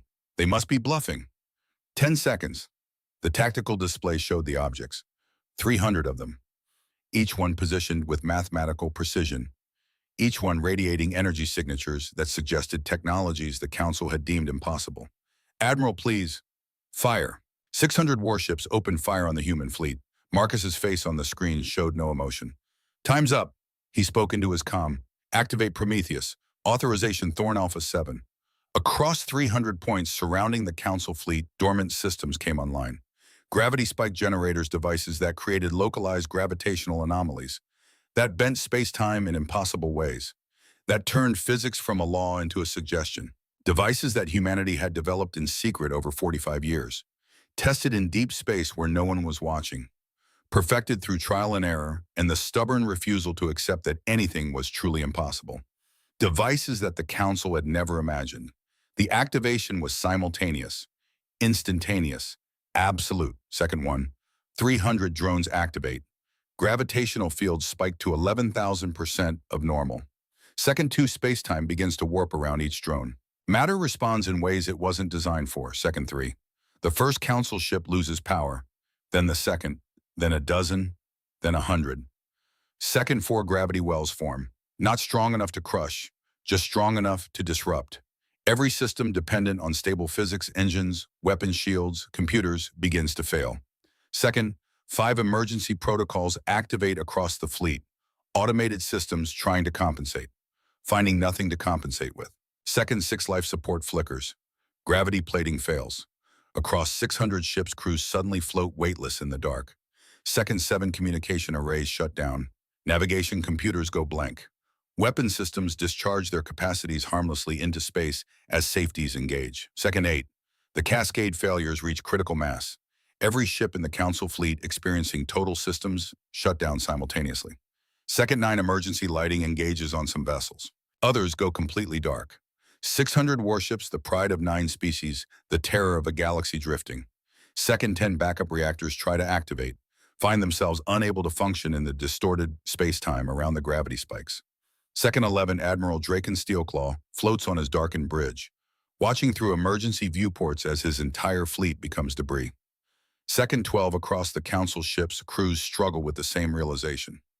They're not destroyed. They're disabled, helpless, at the mercy of the species they came to exterminate. Second 13, the last emergency systems shut down. Silence falls across 600 vessels. Second 14, complete. The most powerful military fleet in galactic history. Defeated in 14 seconds, without a single shot connecting, without destroying a single ship. Disabled, surrounded, at humanity's mercy. On Earth, in the assembly hall, every human present erupted in cheers. Delegates hugging, leaders weeping. The impossible made real before their eyes.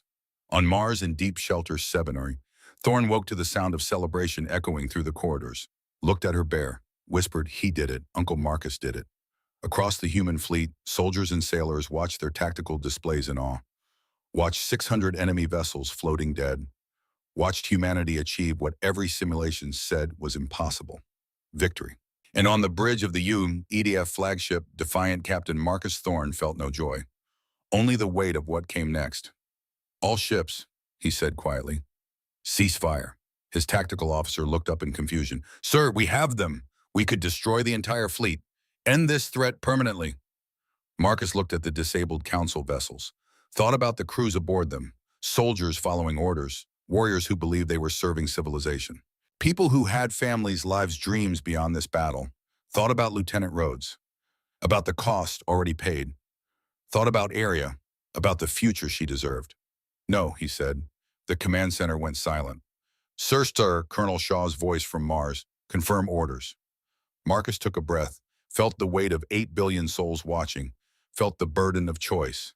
This was the moment that would define humanity's place in the galaxy.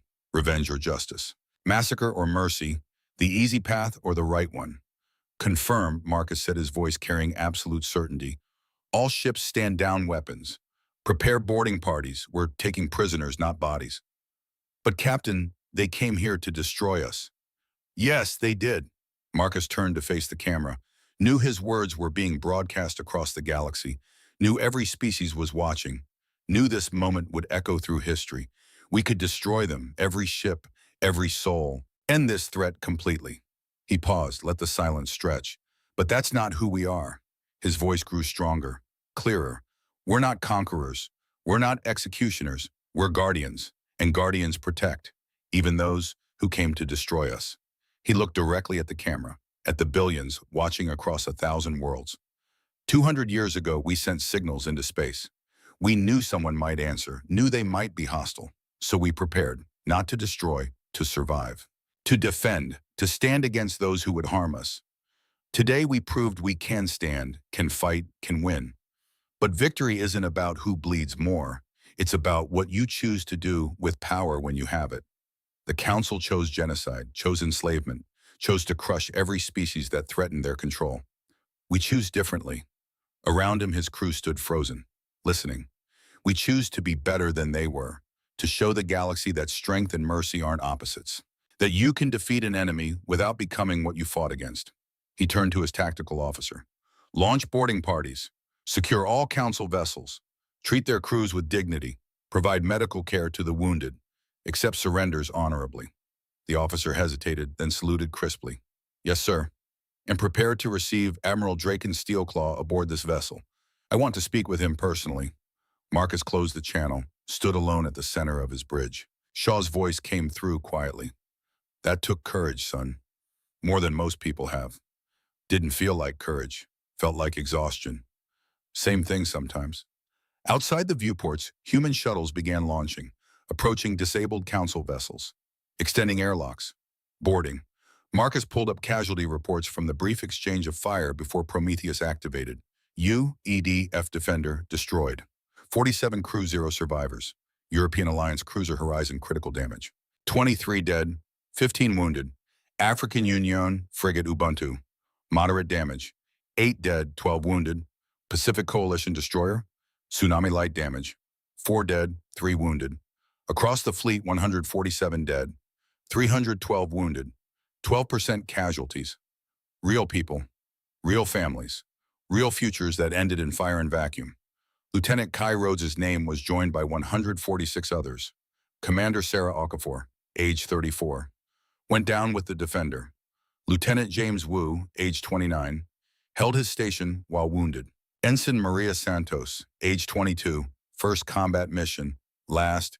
Commander Leo Reeves, age 41, died at her post. Marcus felt the weight of them. Every name, every face he'd never meet, every family that would receive folded flags and empty words. Sir, his communications officer said quietly, we're receiving a transmission from Admiral Steelclaw. He's requesting permission to speak with you. Put him through. The display flickered, showed the interior of a darkened bridge lit only by emergency lighting, and in the center a figure in Council military uniform. Admiral Draken Steelclaw looked like he'd aged a decade in 14 seconds. His scaled skin seemed duller, his proud bearing diminished, but his eyes still held something. Not defeat, understanding. Captain Thorne, he said, his voice resonated with harmonics no human throat could produce. I surrender my fleet, formally and unconditionally. I accept your surrender, Admiral. May I ask, what comes next for my crews? You'll be taken into custody, treated humanely, provided medical care, federal, sheltered. Eventually there will be trials, not for following orders, for what the Council itself has done. Draken nodded slowly. And what happens to us, the soldiers who were just doing our duty? Marcus thought about that, about the difference between warriors and war criminals, about following orders versus committing atrocities. That depends on you, he said finally, on whether you choose to testify to what you know, to help dismantle the system that sent you here, to become part of the solution instead of the problem. You would trust us after we came to destroy you. I don't trust easily, Admiral, but I believe people can choose to be better than they were. 800 years of evil doesn't have to define the next 800 years. Wentz Draken was silent for a long moment. Then he did something that no Council officer had done in 40,000 years. He bowed deeply with genuine respect. You are a worthy opponent, Captain Thorne. More than that, you are what we should have been. I was wrong about your species. We were all wrong. Help us prove that to the Galaxy Admiral. Help us build something better. I will. On my honor as a warrior. The transmission ended. Marcus stood alone on his bridge. Victory tasted like ashes, like the names of 147 souls who would never see tomorrow. But they had won. Not just the battle, something more important. They had won the right to be better than their enemies. The memorial service was held 3 days later in the main assembly hall on Mars Colony 7. Every human settlement sent representatives. Earth, Luna, Mars, the asteroid habitats, the distant colonies at Alpha Centauri and Tau Ceti, gathered to honor the fallen. Marcus stood at the podium looking out at thousands of faces, saw families weeping, saw soldiers standing at attention, saw children who would grow up without parents because of choices made in the cold equations of war. We gather today, he began to remember 147 guardians who gave their lives protecting humanity. Behind him, holographic displays showed faces, names, stories. Lieutenant Kai Rhodes, age 26, died protecting critical intelligence. Oh, Rhodes's face appeared, young, brilliant, gone. Commander Sarah Okafor, age 34, went down with the UEDF Defender, saved 17 crew members before the end. Lieutenant James Wu, age 29, held his station on the horizon while wounded, kept life support running until rescue arrived. Ensign Maria Santos, age 22, first combat mission, last combat mission. Commander Leo Reeves, age 41, died at her post on the Ubuntu, name after name, face after face. Each one a universe of potential reduced to a memorial hologram and folded flag. Marcus felt his voice beginning to crack, push through it. We remember them not just for how they died, but for what they protected. They stood between humanity and extinction, between our children and genocide, between our future and the void. He paused, looked at the faces watching him. Throughout our history, guardians have stood in the dark, have said, not today, not while I breathe. I'll have paid prices we can never repay. In the Europa crisis, soldiers held positions against impossible odds. They bought time for civilians to escape. Most never came home. These 147 joined that eternal watch, joined the ranks of those who chose to protect it rather than preserve themselves. Marcus's voice grew stronger. We cannot bring them back, cannot ease the pain of those who loved them, cannot undo the moment when the universe became lesser without them. But we can make them a promise. He looked directly at the families in the front rows, at Sarah Martinez Rhodes' fiancé holding a folded flag, at Commander Okafor's 3 children too young to understand why mommy wasn't coming home. We promise to remember, to speak your names, to tell your stories, to make sure your sacrifice mattered. We promise to build the future you died protecting, to create a galaxy where young species aren't destroyed for showing potential, where strength is measured by who you protect, not who you conquer. We promise to be worthy of you. The ceremony continued, each name read aloud, each family presented with medals and flags and words that felt inadequate in the face of loss. When it ended, Marcus stood alone at the memorial wall. 147 new names glowed in eternal light. 147 guardians who had paid the price of freedom. A small hand slipped into his. Aria, she'd been released from the shelters, stood beside him now, looking up at the wall. Are they heroes? She asked quietly. Yes. Will people remember them? As long as there are humans alive, we'll remember. She nodded, studied the names. Uncle Marcus, can I ask something? Anything. If you had to do it again, knowing people would die, would you still fight? Marcus looked down at her, 8 years old, already understanding that protection came with cost, that safety was purchased with sacrifice. Yes, he said honestly, because the alternative was worse. The alternative was letting the Council destroy us, enslave us, erase us like they did to 17 other species. But these people died. They did, and I'll carry their names until I die. But Aria, they chose to fight, chose to stand, knew the risks, and did it anyway. Why Bahe? Because some things are worth dying for. Freedom, family, the future, your right to grow up in a galaxy that doesn't crush you for dreaming. Aria was quiet for a long moment. Then she said, when I grow up, I want to be like them, like a guardian. Marcus felt tears burning. You already are, kiddo, every time you're brave. Every time you keep going, even when you're scared. That's what guardians do. They stood together in front of the memorial, uncle and niece, guardian and the future he fought to protect. Behind them, the galaxy was changing. The trial of Supreme Arbiter Vex Cross lasted 6 weeks. It was held not on Earth or any council world, but on Valar, in the ruins of a city that had been bombed 15,000 years ago and never allowed to rebuild.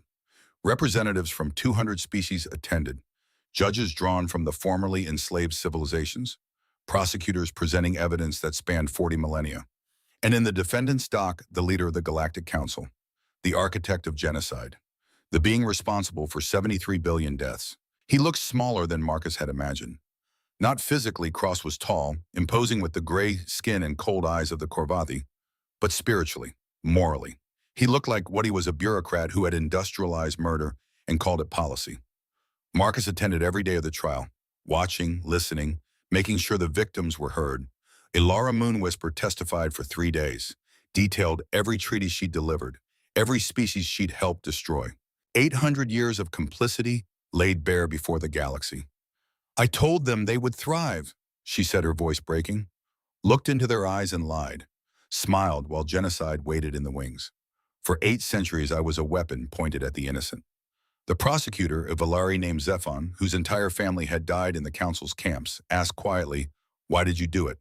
"Because I believed, because I thought the council's order was worth the cost. Because I told myself that young species needed guidance, even if they didn't want it. And now I know I was a monster, one who smiled and spoke of peace while enabling mass murder."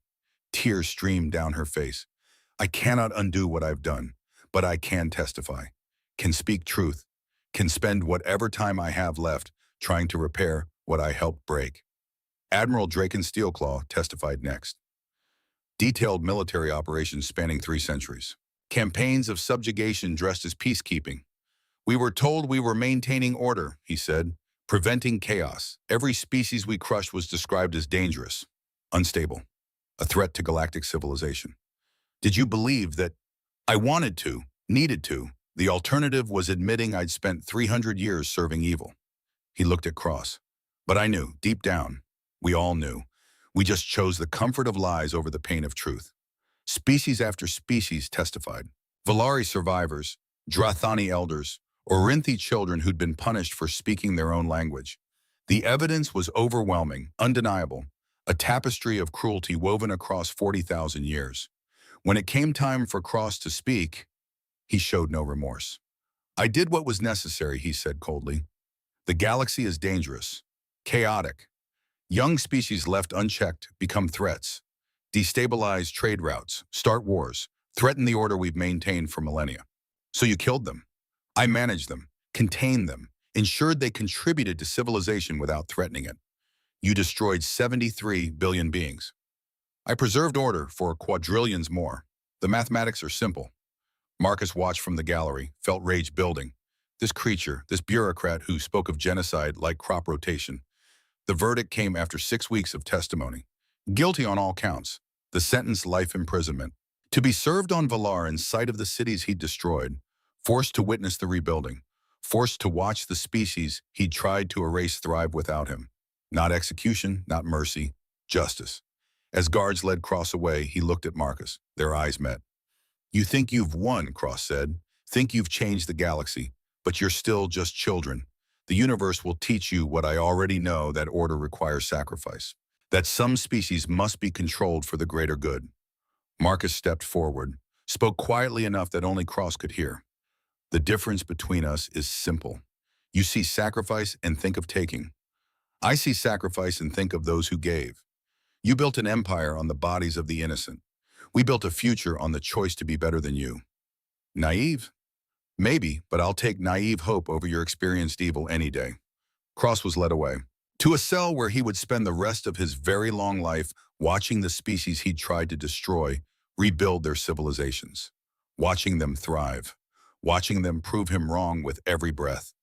After the trial, Marcus walked through the ruins of Valar's capital, saw construction crews, mixed teams of Valari human Drathani species from across the galaxy working to rebuild, saw children playing in streets that had been empty for 15,000 years, saw hope growing in soil watered with tears. A Valari elder approached him, ancient, scarred, survivor of the camps. Captain Thorne, she said in halting English, you gave us back our future, gave us justice instead of revenge, gave us the chance to rebuild. You did that yourselves. We just helped to remove the boot from your neck. You did more than that. You showed the galaxy that young species don't have to accept subjugation, that the powerful don't always win, that courage and preparation can defeat empires. She pressed something into his hand, a small crystal that caught the light.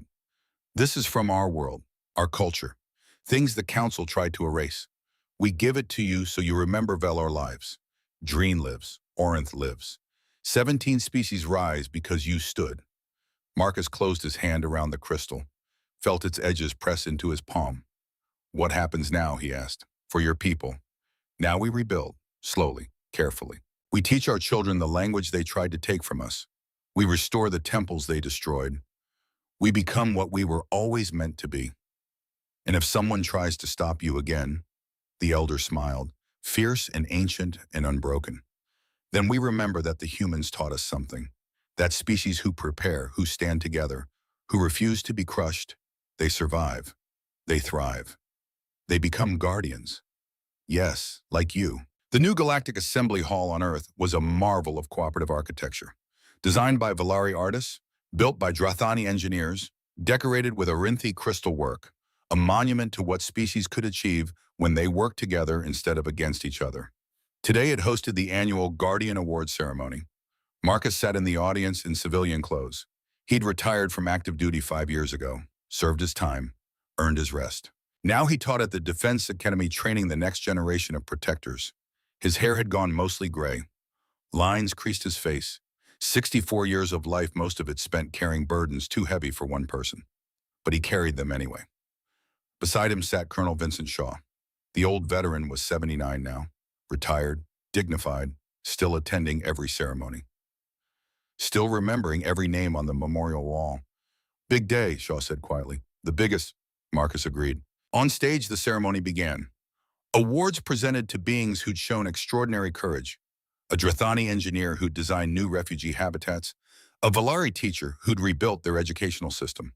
An Orinthi composer who'd created the first symphony in their native language in 5,000 years. Heroes, each one rebuilding what the Council had tried to destroy. Then the final award, the highest honor the Assembly could bestow, the Guardian Medal. This year's recipient, the announcer said, represents the future we've been building, someone who grew up in the shadow of war but chose to dedicate her life to peace, someone who bridges species, builds understanding, creates connections. Marcus felt his heart beginning to race. Ladies and gentlemen, beings of all species, please welcome Ambassador Arya Thorne. The audience rose. Applause thundered, and onto the stage walked a young woman who took Marcus's breath away. 20 years old, tall, confident, dark hair pulled back in a style that echoed Evelyn Frost, eyes that held her father's intelligence and her mother's compassion. Arya had grown up, grown strong, become exactly what Marcus had fought to protect. She stood at the podium, looked out at the assembly, found Marcus in the audience, and smiled. 12 years ago, she began, I was 8 years old and terrified. The Galactic Council had come to Earth, offered us a treaty that was really a death sentence. I remember hiding in a shelter. Remember asking my uncle if the aliens would be nice. He couldn't promise they would be, but he promised he'd keep me safe. She paused, let the memory settle. He kept that promise. He and 147 others. They stood between humanity and extinction, between our future and genocide. They fought not because they wanted to, but because it was necessary. Lieutenant Kai Rhodes died, protecting information that saved us all. Commander Sarah Okafor went down with her ship. Lieutenant James Wu held his station while wounded. 147 Guardians gave everything so I could stand here today. Her voice grew stronger. But this isn't just about military courage. It's about what we chose to do with victory when we had it. We could have destroyed our enemies, could have become the monsters we defeated. Instead, we chose mercy, justice, rebuilding. We showed the galaxy that strength and compassion aren't opposites, that you can defeat evil without becoming it, that the measure of civilization isn't who you crush, it's who you protect. She accepted the Guardian Medal, held it up. This isn't just for me, it's for every person who chose to build instead of destroy. every species that rose from oppression, every being who looked at the universe and said, we can do better. No, 12 years ago, I asked if aliens would be nice. Today, I can answer that question. She looked directly at Marcus. Some are, some aren't. But the important thing is we are. We chose to be guardians, to protect instead of persecute, to build instead of break. And that choice changed everything. The applause was deafening. Marcus felt tears streaming down his face, didn't bother to hide them. Proud of her, Shaw asked quietly. More than I can say. After the ceremony, Arya found him in the crowd, wrapped him in a fierce hug. Did I do okay? She asked. You were perfect. I was terrified.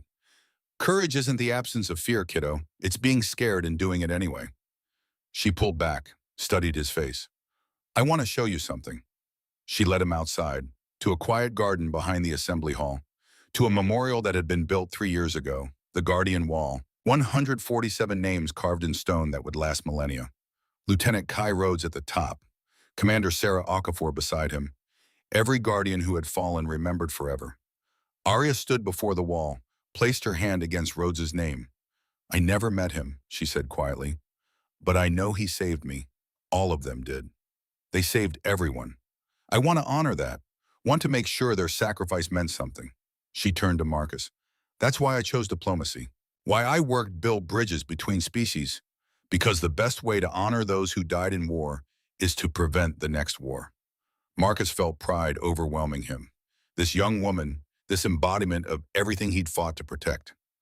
Your parents would be so proud, he said. You think, I know. Your father, my brother, he always believed in making things better. Building instead of destroying. You're doing that. I learned from the best. She took his hand. Uncle Marcus, can I ask you something? Always. Do you ever regret it? The choice to show mercy instead of destroying the council fleet? Marcus thought about that, about the 14 seconds that changed everything, about the moment he chose guardianship over revenge. Not once, he said finally. We could have ended them, could have made the galaxy afraid of us. But then we would have become what we fought against.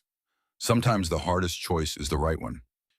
Even if it's dangerous, even if showing mercy might come back to hurt us. Especially then, because the alternative becoming monsters to fight monsters, that's not survival. That's just slower death. Arya nodded, looked at the memorial wall. The new generation of council leaders, the ones who replaced Cross, they're different, humbled, cooperative. But some of the old ones are still out there, still angry, still plotting. I know.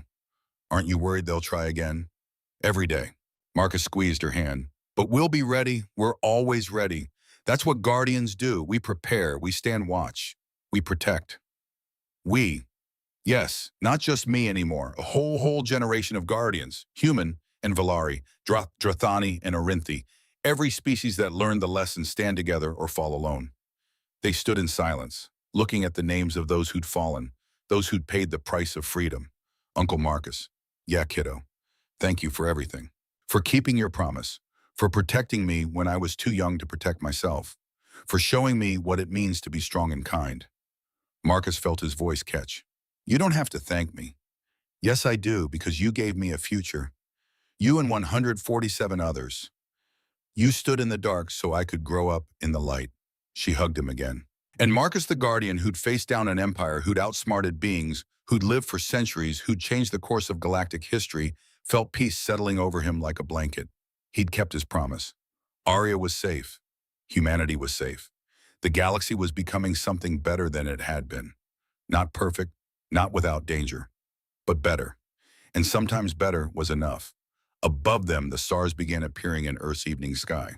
The same stars that had hung silent for billions of years. The same stars that now connected species who chose cooperation over conflict. The same stars that Guardians watched, would always watch.